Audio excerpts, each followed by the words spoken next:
편안하게 내가 보기에는 분위기가 좀 딱딱하겠네요. 자, 이경민 교수님께 질문 드리고 예. 그 신약 개발이나 새로 떠하는 팬들에 엄청난 자본이 들어가게 하셨잖아요. 네. 그만큼 이제 투자 대비 고수익을 얻으려면 신약이 비싸질 수밖에 없을 것 같은데, 만약 약간 약을 필요로 하는데 그 강제적인 입금을 구하지 못하는 환자들이 나타나는 현상이 일어날 것 같은데, 그거에 대해서 생각하시는 게 궁금해요. 예. 그래서 지금 내가 알고 있기로는 제가 지금 여기 말씀드린 건 일반 국민을 위해서 뭐 예를 들어 수요와 공급이니까 수요가 많으면 뭐 가격이 올라가잖아요. 그래서 이제 이런 경우가 있더라고요. 그런 연구를 하면 WHO에서 서포팅을 받아요. 그리고 이제 약이라는 게 마케팅 비용이 엄청나게 비싸고, 그리고 우리가 미국 시장을 막 못 들어가. 한국이 지금 개발해서 미국 시장 못 들어가요. 마케팅이 꽉 막혀서 돈도 막 없고. 그렇기 때문에 우리가 개발했다고 같이 가는 건 아니고, 현재 한국전력은 뭐냐면 개발해서 어느 정도 가능성이 많다 그러면 외국 미국 회사 다국적 기업이랑 합작을 하거나 아니면 팔아서 하는 거. 왜냐면 저 1조를 댈 수가 없기 때문에 돈도. 근데 이제 우리가 이제 몇몇 경우에는 처음부터 값싸게 하는 거를 전략을 세워서 하는 약은 WHO에 신청을 해서 연구비도 보조도 받고, 그리고 또 하나 개발이 되면 그쪽에 넘기면은 거기서 그 마케팅 비용이 사실 안 들어가기 때문에 그런 거를 할 때는 처음부터 그런 계획을 좀 짜고, 또 하나는 이 아까 지금 우리 저 대표님이 얘기하신 것처럼 말라리아라 이런 약들은 제가 미안한 얘기인데 다국적 기업이나 국내 기업이 이렇게 개발을 하려고 하는 마음들이 많지는 않아요. 그냥 돈을 많이 버는 게 아니고 수요자는 돈이 없는 사람들이기 때문에. 그러나 일부는 그 회사 내에서 그런 프로그램을 진행을 하고 있다. 그래서 그런 연구비 서포팅을 받고 나중에 마케팅 그런 것 때문에 그거를 그 어차피 그 맞아야 되니까 그걸 맞춰서 그렇게 생산하는 경우는 있다. 근데 모든 약이 그렇게 갈 수는 없다. 그렇게 얘기했어요. 네, 또 다른 질문 있으십니까? 굉장히 좋은 얘기예요. 그러니까 약을 만들었는데 비싸서 어려운 사람이 못 쓰면은 그런 것이 보편적으로 보급이 안 되는 그런 얘기를 하기 때문에, 그래서 굉장히 싸게 일부 회사에서는 자기가 이익이 나면은 그런 거를 무료로 해주는 이런 프로그램을 하는데, 처음부터 저걸 목적으로 개발하기에는 현실적으로 경제성이 그렇게 많지는 않은 것 같아요. 답변 감사합니다. 다음 질문 드리도록 하겠습니다. 네, 해설위원. 처음에 늦게 들어와서 어려웠는데 라이프 스토어 말고도 다른 약간 소외 계층을 가는 그런 아이디어나 추진되는 게 네. 이제 그 멘토 시간에 잠깐 말씀을 나눴는데요. 이제 라이프스토어나 이제 퍼머넨 같은 이런 것들이 이제 국내에서는 적정 기술, 적정 기술 또는 대안 기술 그런 형태로 불리고 있습니다. 그래서 대표적인 게 이제 물 관련해서는 이제 라이프스토어가 있고, 이제 그 말라리아 관련해서는 살충무기명이라든지 그런 부분이 있고, 이제 그리고 이제 또 이제 농업 관련해서는 킥스타트라든지, 그래서 적정 기술 이름으로 분류되는 그런 어떤 대안 기술들이 공식적으로 한 60여 가지 정도가 있어요. 그래서 다만 이제 플레이펌프라든지 그런 여러 가지 그 이슈화된 프로젝트가 있는데, 큐드럼도 마찬가지고요. 큐드럼도 마찬가지고 이 적정 기술 안에 이제 하는 어떤 그룹 관련 프로젝트인데, 이제 중요한 포인트는 아까 제가 말씀드렸듯이 이제 저는 이제 비즈니스 백그라운드이기 때문에 수많은 어떤 적정 기술들이 있는데, 이게 실제로 이제 필드에서 어떤 규모 있는 프로젝트로 되는 경우는 좀 드물어요. 그러니까 적정 기술이라는 게 현재 이런 필요에 맞구나 라는 측면이 있는데, 그게 이제 장기적으로 어떻게 지속적인 지원이 될 것인가. 왜냐하면 이건 결국은 재원이라는 부분이 확충이 돼야 되는데 수혜자는 실은 돈이 없어요. 그러면 정부라든지 외부 기관에서 펀딩을 해야 되는데 펀딩하는 기관들의 여러 가지 목적성이 있죠. 그래서 이제 그런 부분에 부합을 해야 되는데 많은 적정 기술들이 어떤 그 기술이 갖고 있는 현재 어떤 그 적합성에는 부합을 하는데 이게 어떤 장기적인 지속 가능성에서는 실은 좋은 점수를 받지 못해서 많은 적성 기술이 있지만 실제로 필드에서 장기간 지속되는 프로젝트는 좀 제한되어 있습니다. 내가 그냥 조금 첨언을 하나 드리면 이런 얘기가 있더라고요. 여러분들이 만약 그런 기술을 개발하는데 관심이다. 이게 첨단 기술이 아니에요. 그죠? 요렇게 하는 경우가 있다. 이게 아까 지금 비즈니스 하시는 게 굉장히 중요한 얘기가 우리가 기술을 개발해서 기술이 좋은데 왜 안 쓰느냐는 잘못된 얘기예요. 경제성이 있어서 본인이 만들든가 아니면 딴 사람이 만들려서 이익을 남기고 이익을 좀 많이 안 남기더라도 그 팔려고 하는 시스템이 돌아가야 그 물건이 파급이 되지 안 돼. 그리고 원조도 한계가 있고 굉장히 이게 레귤러하지 않기 때문에 그래서 이런 기술을 개발하려고 노력을 좀 그러니까 이제 과학 기술은 이제 그 교수님 얘기하면 우리가 기술 개발을 하면 현지인한테 그 기술을 넘겨요.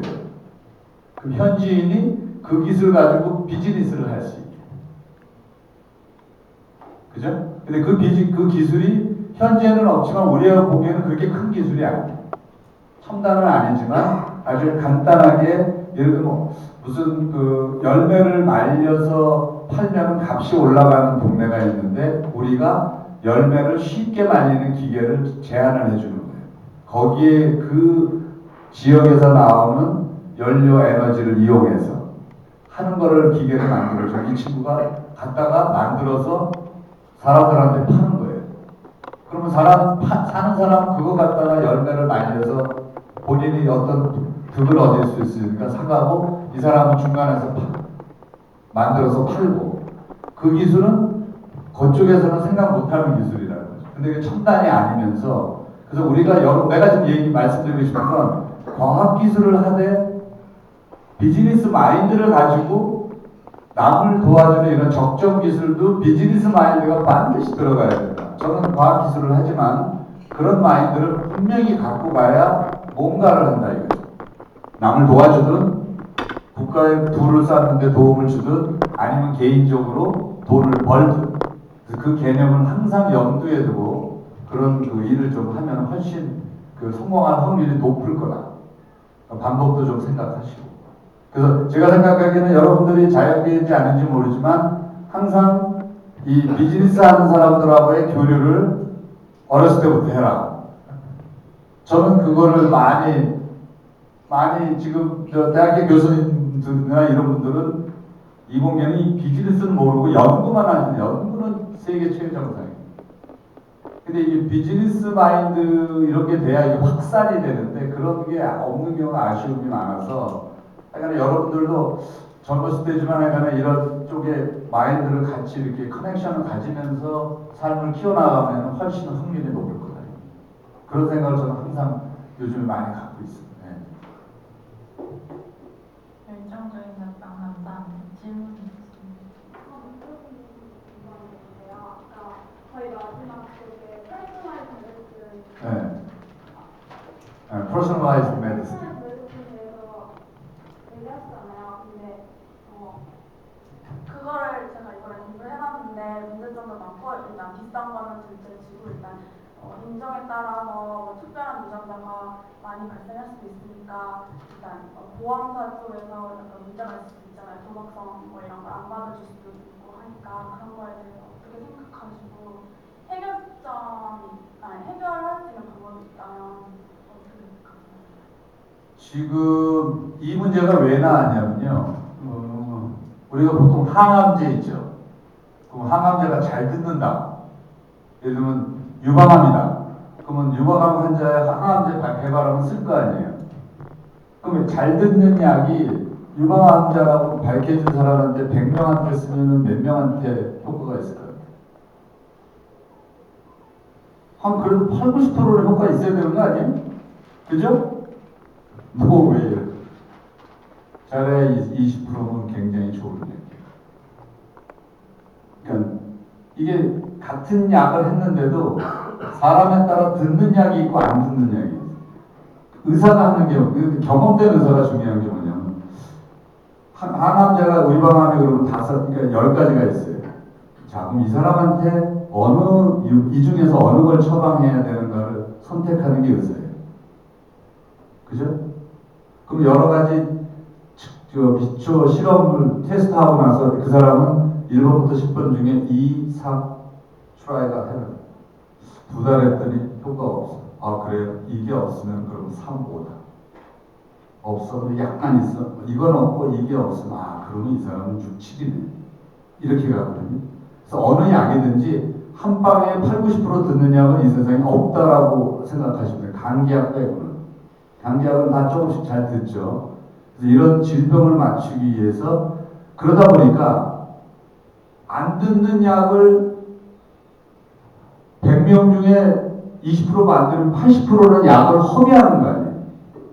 국가의 그 복지 재정을, 건강보험 재정이 약해지고, 그죠? 환자한테는 시간 보내고, 돈 보내고, 그동안 병 약화되고, 가장 문제가 복지 재정이니까, 사실은 이게 오바마 대통령이 돈이 너무 많이 드는 거예요, 복지가. 아까 미국도 부족해요. 그래서 그런 거에 맞게끔 하는 맞춤 의학을 하는 것만 허가해 주겠다. 기존과는 할 수 없지만 앞으로는 그 나온 이유가 그러한 맞춤 의학에 대한 컨셉이 지금 맞아 들어가고 있다. 그래서 그게 아주 핫 이슈로 돼 있어요. 그래서 이 사람이 A라는 만약 간암도 여러 약 중에 이 사람한테는 어떤 약이 들 건가를 미리 진단하는 그런 쪽 분야도 지금 상당히 됐고, 그러다 보니까 아시아하고 유럽도 다르고 나라마다 별 다르기 때문에 그거는 지금 연구를 해야 되는 단계예요. 아시아 사람은 간암 중에서 이쪽이 많다는 통계가 있는 거 몇 개는 있는데 세부적으로 어떤 약을 어떻게 되느냐, 이건 엄청난 양의 연구가 필요한 부분입니다. 그러나 앞으로는 그쪽으로 가는 게 많고, 많은 사람이 거기에 그런 데이터를 셋업을 해놓으면 그 다음에 아픈 사람은 그 데이터를 이용하면 다른 약 안 쓰고 부작용 없이, 약은 100% 부작용이 있다고 보면 됩니다. 그래서 여러분들도 가능하면 약은 안 먹는 게 낫고, 그러니까 할 수 없으면 먹는 게 약이라고 생각해야지, 약이면은 만사 형통이니까 만병통치해서 먹는 건 별로 좋은 게 아니에요. 약은 분명히 부작용이, 왜 그러냐면 죄송해요, 많이 그랬는데, 약을 먹으면 내가 간이 아프면 약이 간에만 가야 될 거 아니에요. 먹으면 어디로 가요? 온몸으로 가죠. 근데 그 약이 딴 데 가서는 별로 안 좋은 역할을 할 수도 있고. 그래서 우리 요새는 또 개발하는 약이 간암이 걸려서 약을 먹으면 이놈이 간에만 가게끔 하는 타겟팅 드럭을 만드는 것도 하나의 큰 파트로 되어 있어요. 이와 같이 맞춰서 무슨 약하면 뿌리는 약이 아니라 거기에 맞는 시술법과 약과 거기에 맞는 그 치료법을 세팅하는 방향으로 지금 가고 있다. 그래서 5P 중에 그 중에서 이제 미리 진단해서 진단을 해야 또 맞는 약을 찾기 때문에 그런 방향으로 가고 있고, 그게 유전자에 대해서 연구하는 것도 그 중에 한 큰 파트예요. 딱 그 사람에 맞는 뭐가 문제인지를 찾아서 유전자가 잘못됐으면 그거를 제대로 된 거로 바꿔치기 해줍니다. 잘못된 걸 찾아내서, 완벽하지 않아요? 유전자가 잘못돼서 병이 걸렸는데 딱 찾아내서 원래 거로 딱 복구해요. 이런 아이디어를 한 걸 가지고 연구를 하는 사람들이 있다. 가는 방향이라고 생각하면 돼요. 일부는 좀 진척이 돼요. 사람이 많이 걸리는 종류의 병. 답변 감사드립니다. 그럼 시간상 마지막 질문만 하는 게 받도록 하겠습니다.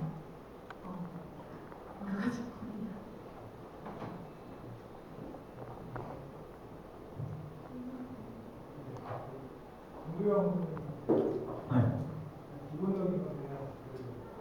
아까 라이프 스토리가 유통구조가 혹시 어떻게 됩니까? 근데 비오케 비즈니스 많이 하고 있고, 어떤 기술이 많이 개발되고 있는데 사실은 그게 유통이 돼야 될지, 이게 무상으로 공개해야 될지 아니면 다른 방식으로 지원했을 때 효과가 이제 많이 절감되는 게 있는데, 혹시 유통구조라든가 아니면 지금 유통구조에서 문제점이 있는 어떤 게 있는지, 어떻게 개선할지, 어떻게 개선할지에 대해서 올라가고 계신 방법이라든가 비즈니스적인 접근법이 있으신지.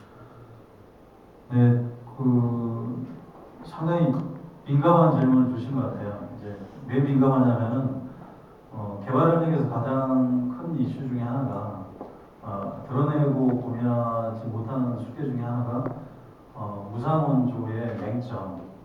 왜냐하면 무상원조를 했을 때 수혜자들이 어떤 그 책임감, 리스폰시빌리티가 없기 때문에 결국은 그 의도했던 효과만큼 그 어떤 기대 효과가 낮아지는 그런 부분이 실은 상존하고 있어요. 그래서 예를 들면은 이제 기존의 어떤 예를 들자고 하면은 예전 같으면은 어디에 도로가 필요하다, 뭐 어떤 뭐 상수도가 필요하다 그러면은 이제 그런 개선 사업의 일환으로 이제 NGO들도 그런 접근법을 쓰고 있고 유엔에서도 그러면은 너네 지자체에서 내 마을이죠. 그럼 대개 보면은 거기에 있는 NGO라든지 기관 쪽에 이제 마을에서 요청을 해요. 우리 여기에 다리를 놔줘라. 여기에 길을 뭐 깔아달라 이런 요청을 해요. 그래서 예전에는 그냥 놔줬어요. 다리가 필요해? 그럼 뭐 자금 요청해서 EDC 보든지 아니면 뭐 어디에든지 자금을 신청해서 그냥 놔줬어요. 그러다 보니까 아무도 관리를 안 하는 거예요. 우물이 그 대표적인 거죠. 그 이불자리 바킹 하나만 이렇게 갈아주면 쓸 수가 있는데 그 이불을 아무도 안 내는 거죠.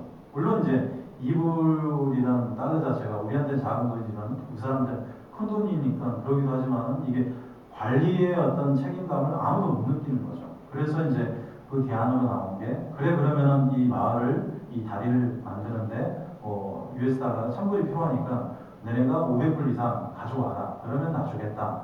이런 형태로 이제 조금은 이제 보완적인 그런 형태로 하고 있고 또 다른 경우에는 그러면 너네가 먹을 수 있는 만큼 모아라. 그래서 이제 예를 들어서 다리를 이른다면 1,000불인데 1,000불은 그대로 이렇게 외부에서 자금을 쓰고 대신 500불을 마을의 공동기금으로 하는 형태로 이제 이런 변형되는 형태를 하고 있습니다. 그래서 라이프스트로 같은 경우는 근데 이제 그 경우하고는 조금 틀리죠. 예를 들어서 다리를 놓는다든지 어떤 길을 놓는다든지 하는 부분은 실은 이제 어떤 생존의 문제점, 생존의 어떤 관점이 아니라 어떤 그 효과성이라든지 어떤 생산성이라든지 이런 접근법으로 하는 것이고 라이프스트로는 이제 엄밀히 말하면은 이건 생존에 관련된 그러니까 이 적정 기술 가운데서도 그 중에 어떤 생존 기술의 범주에 속하거든요. 라이프스토어나 파워나이트 같은 경우는. 그래서 시작 자체가 아까 이제 소개해드린 것처럼 이제 유엔 주도의 어떤 그런 형태로 진행이 되고 있어서 그런 부분을 실은 저희가 인지를 하고 있지만은 이제 그거에 대한 어떤 그 보완책으로는 저희가 이제 이 커뮤니티 중심으로 이제 교육들. 왜냐면은 아까 이제 제가 아까 교육자 시험에도 제가 참석을 했던 이유는 뭐냐면은 실은 예전처럼 그냥 필요하니까 보급을 하겠다라고 하는데 주민들이 교육이 안 됐다는 건, 준비가 안 됐다는 건 결국은 이걸 누가 주체를 갖느냐 그런 문제를 떠나서 주민들이 이 활용도가 낮아져요. 활용도가 낮아지면 당연히 프로젝트 효과성은 낮아지겠죠. 그래서 저희는 이제 스트로의 어떤 보완적인 그걸로는 이제 커뮤니티 중심으로 해서 이 사람들 어떤 의식 전환 내지 어떤 교육들 트레이닝으로 보완을 하고 있습니다. 그래서 그런 부분이 이제 아까 질문 주신 부분에 대한 어떤 저희 이제 대응책입니다. 네, 감사합니다. 오늘 정말 바쁘신데도 불구하고 함께 해주신 두 분께 진심으로 감사드리고요. 10분 뒤 제3교시가 시작할 예정입니다. 이곳 컨벤션홀 1에서는 녹색성장, 맞은편 국제회의장에서는 사회적 기업, 그리고 2층 컨벤션홀 2에서는 CSR, CSB가 진행될 예정입니다. 박수.